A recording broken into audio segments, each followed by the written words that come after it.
Morning everyone. Kani akong buti pasabot sa kong kanta kani ang Bible. Ang Biblia kasi ang sabi sa 1:1:1 sa wala pa gibuhat bisan unsa ang pulong diya na. Ang pulong uban sa Dios o ang pulong Dios. Lahat ng tao naghahanap saan ba ang Dios? Nandito lang pala ito basta't basahin mo siya, lahat ng problema ay mawawala. Lahat ng yung inaakala na mali, may kasulbaran pala. Nandito lang pala sa Biblia, no? Kaya kinanta ko, yung yun ka, ginawa kong Diyos ka. Kasi ang title is Bible. Bible po ang title nun, no? Kaya kakantahin ko yung yun ka, ginawa kong Diyos ka. Okay, good morning everyone. No? Ako ni i-play ang song Kanta ng Balik. Wait lang, I shall return. Okay.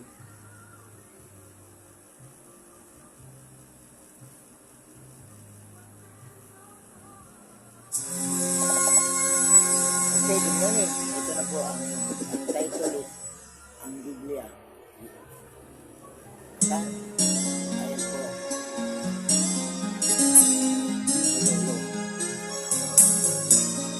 Hello. Okay.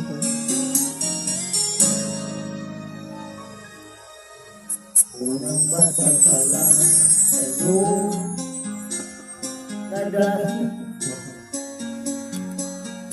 ang puso ko naman ikaw ay napalamog mo. Araw-araw kitang binabasa, kasama man sana ako mapunta. Bakit nga ba ang puso di mapigil na magbasa sa'yo?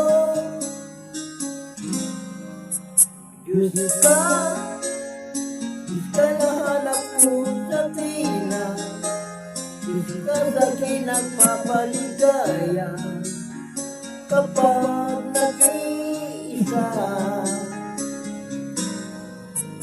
Diyos ka, ang kaysa niya lalo magkasama, makalimutan ang problema kapag kapiling mo siya.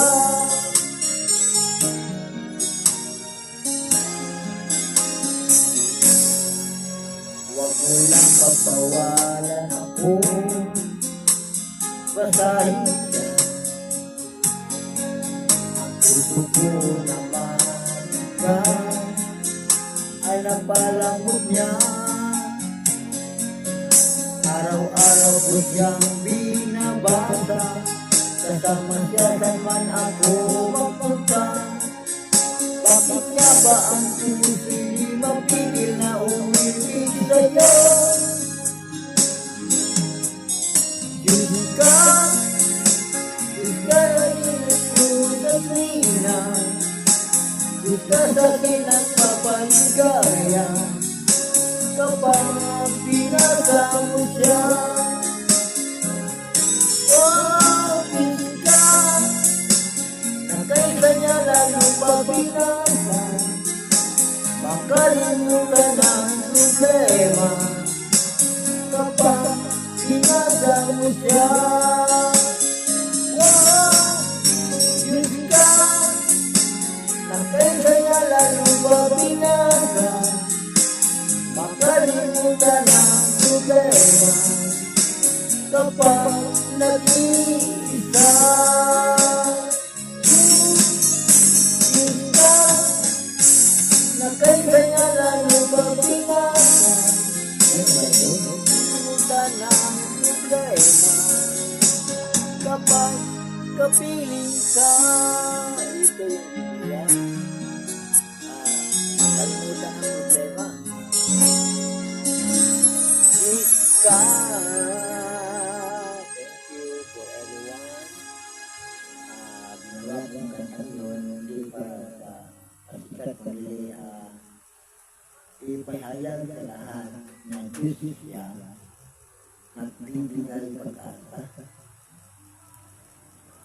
Sa lahat ng ang problema, siya ang susundan. Yung puso mo matigas, palalambutin.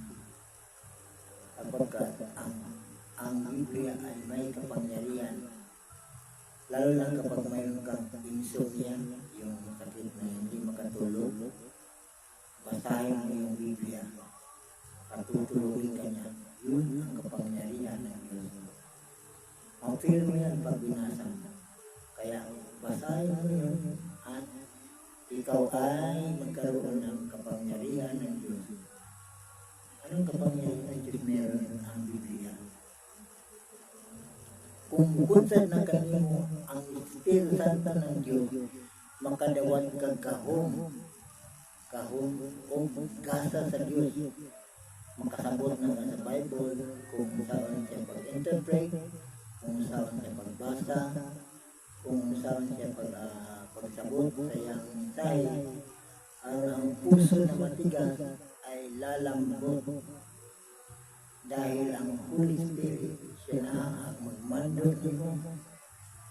Kumanina igsuon kini si Pastor Kendrick Canonigo na sasabi sa inyo, basahin mo yung Biblia, araw-araw na siyang babasahin. Siya magpapaligay sa iyo sa tuwing ikay nag-iisa. Kahit nag-iisa ka sa bahay, subukan mo, basahin mo to, ang Biblia, the Bible. Ang kaso, ang Bible kasi marami pong marami siya na lingwahe. Iba't ibang lugar, may iba't ibang lingwahe. Pero iisa lang po ang Biblia. Ano mang lingwahe ang nabasa mo, o ano mang naintindihan mo sa Bible na sa puso mo, na ang Holy Spirit ang naggiya kanimo para malaman mo kung bakit sinabi niya ito. Bakit kailangan kang maging mabuting tao? Kasi ang Diyos ay mabuti. Kung ang Diyos anaa kanimo, ikaw igsuon, video ka kahimo og dautan, yun naman. Kasi ang Diyos natin, o yung Ama natin na nasa langit, mabuti po. No, diba? Bakit siya napunta bakit nagpunta sa mundong ito?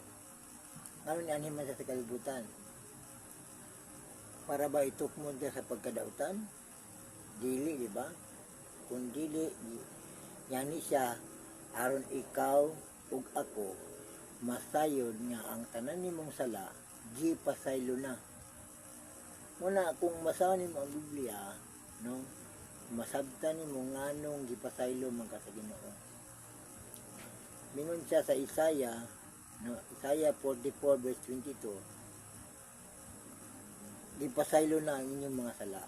No, kung basahin mo ang Isaiah 44 verse 22. Balik ka mong kanako kay gipapas ko na. Ug gilukat ko na kamo. Ipapas ko sama sa baga nga panganod ang inyong mga sala. Balik kamo kanako kay gilukat ko na kamo. Ang paglukat sa Dios kanimo o kanako igsuon, gilansang siya sa krus o pag-abot sa tulo ka adlaw, nabanhaw siya para kanimo o para nako. Na igsuon ko siya sa Ginoo. Please, stop na ang pagdebate. Ano na si debate din na? Kahit ano, ang sabi ni Jesus Christ, diba? Sabi niya, kahit ibigay ko pa sa iyo ang lahat na meron sa akin, kapag wala kang pagmamahal, wala lahat. Kahit ibigay ko pa sa inyong lahat na meron sa akin, kahit anong kayamanan ko, o kahit na ano, kapag walang pag-ibig, walang kwenta ang buhay mo. Dalawa lang ang kailangan ng Diyos sa atin. Una, ibigin mo ang iyong kapwa. Pangalawa, ibigin mo ang iyong sarili. At yun lang. Wala na iba. Soon, giyangyo ko ang inyong kasing-kasing kahit kaya ng kinanta ko kanina, ito lang, kantahin. Yung kantang kanina, ito lang ang kailangan pala para mabuo ka. Mabuo ang iyong sarili. Kaya magandang umaga po sa inyo. Ako po si Pastor Kenrich Canonigo from Pagadian City, Zamboanga del Sur. Salamat sa inyo ang tanan, anaminan nako. Salamat sa mga subscribers nako.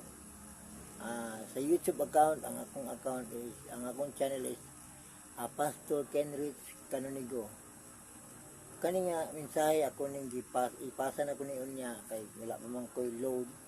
Wala po akong wifi, no? Wala kasi akong trabaho ngayon. Kaya ang ginagawa ko, dito lang ako sa bahay, no? Hindi ko kailangan pumunta sa ibang lugar. Dito lang alam ko, sa sunod na panahon, meron na akong mga disciple. Kung tugutan sa Ginoo, magkaroon ako ng disciple. Okay?